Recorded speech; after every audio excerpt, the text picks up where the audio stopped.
प्यारे बच्चों, सभी को गुड मॉर्निंग।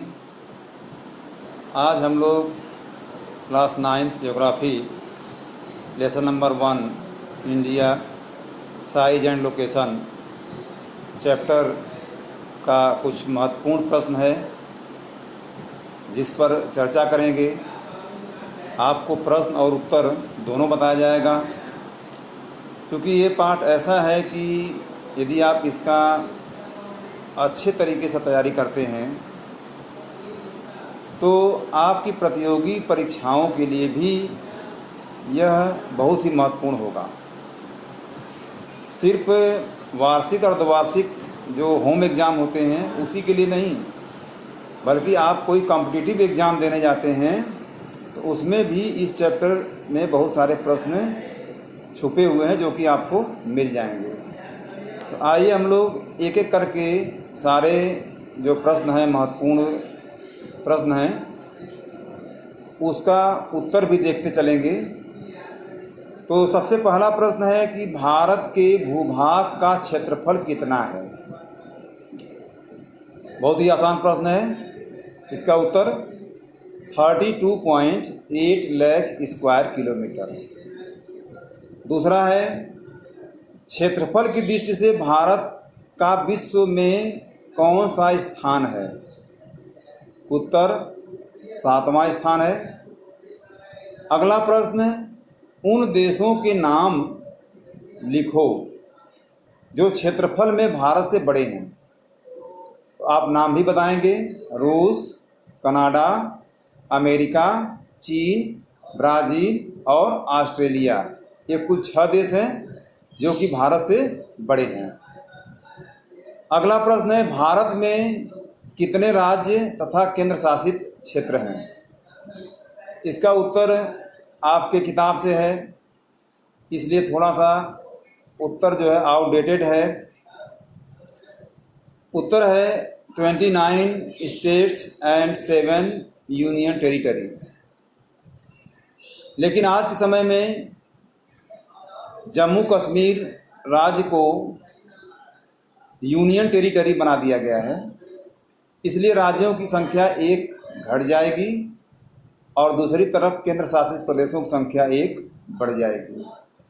इसमें थोड़ा सा बच्चों को कुछ डाउट है जो कि मैं आपको इस वीडियो के माध्यम से क्लियर कर देना चाहता हूं कि केंद्र शासित प्रदेशों की संख्या यदि गिनती किया जाए तो 9 होती है, लेकिन उनको यदि समूहों में रखकर देखा जाए, जैसे अंडमान निकोबार द्वीप है, लक्षद्वीप है, पुदुचेरी है, दादरा व नगर हवेली, दमन और दीव है, चंडीगढ़ है, दिल्ली है, जम्मू कश्मीर है और लद्दाख है। तो ऐसे संख्या 9 हो जाएगी। लेकिन दमन और दीव तथा दादरा एवं नगर हवेली की जो संयुक्त राजधानी है वो दमन ही है। इस प्रकार से इसको हम लोग एक द्वीप समूह मानेंगे। जैसे कि अंडमान निकोबार द्वीप समूह है, उसमें बहुत सारे द्वीप हैं, लेकिन फिर भी उसका नाम अंडमान निकोबार ही है। लक्षद्वीप में भी इसी तरह से बहुत सारे द्वीपों का समूह है। तो ऐसे में जो है, यदि आप दादरा व नगर हवेली तथा दमन और दीव को एक समूह में गिनेंगे तो कुल मिलाकर केंद्र शासित प्रदेशों की संख्या 8 होगी। अगला प्रश्न है, भारत का सबसे पूर्वी देशांतर कौन सा है। उत्तर होगा 97 डिग्री 25 मिनट पूर्व। अगला प्रश्न है, अरब सागर तथा बंगाल की खाड़ी में स्थित द्वीप समूह का नाम लिखिए और दक्षिण में कौन कौन से द्वीपीय देश हमारे पड़ोसी देश हैं। तो अरब सागर तथा बंगाल की खाड़ी में स्थित द्वीप समूह का नाम अंडमान तथा निकोबार द्वीप, जो कि बंगाल की खाड़ी में है, और अरब सागर में लक्षद्वीप है। श्रीलंका और मालदीव दक्षिण में स्थित हमारे द्वीपीय पड़ोसी देश हैं। अगला प्रश्न है कि भारत का सबसे उत्तरी अक्षांश कौन सा है?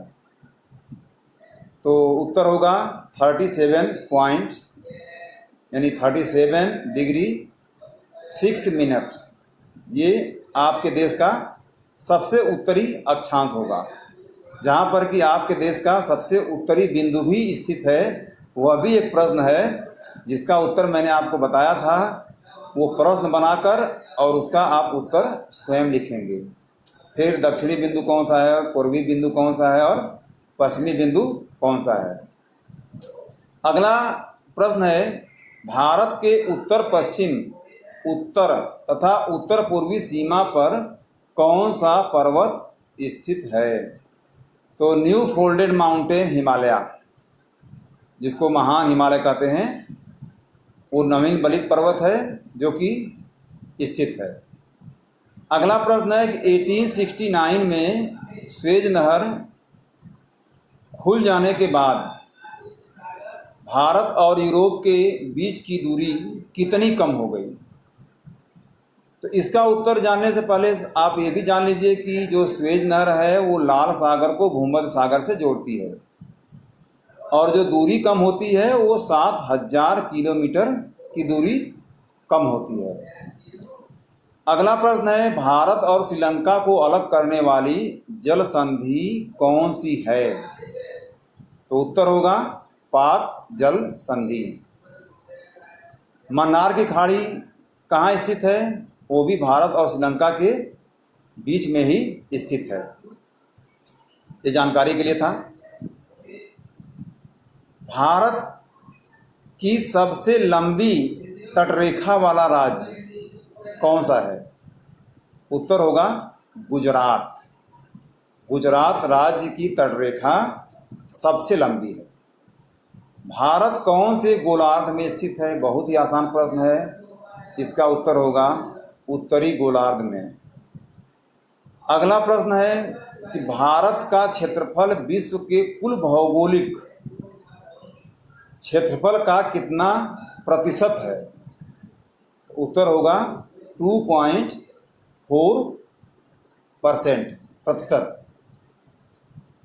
अगला प्रश्न है, सुनामी जो कि 2004 में आई थी, उसका प्रमुख परिणाम क्या निकला? उत्तर होगा भारत संघ राज्य का सबसे जो दक्षिणी बिंदु है, जिसको इंदिरा बिंदु कहा जाता है, वह इस सुनामी की लहरों में डूब गया और समुद्र में जलमग्न हो गया।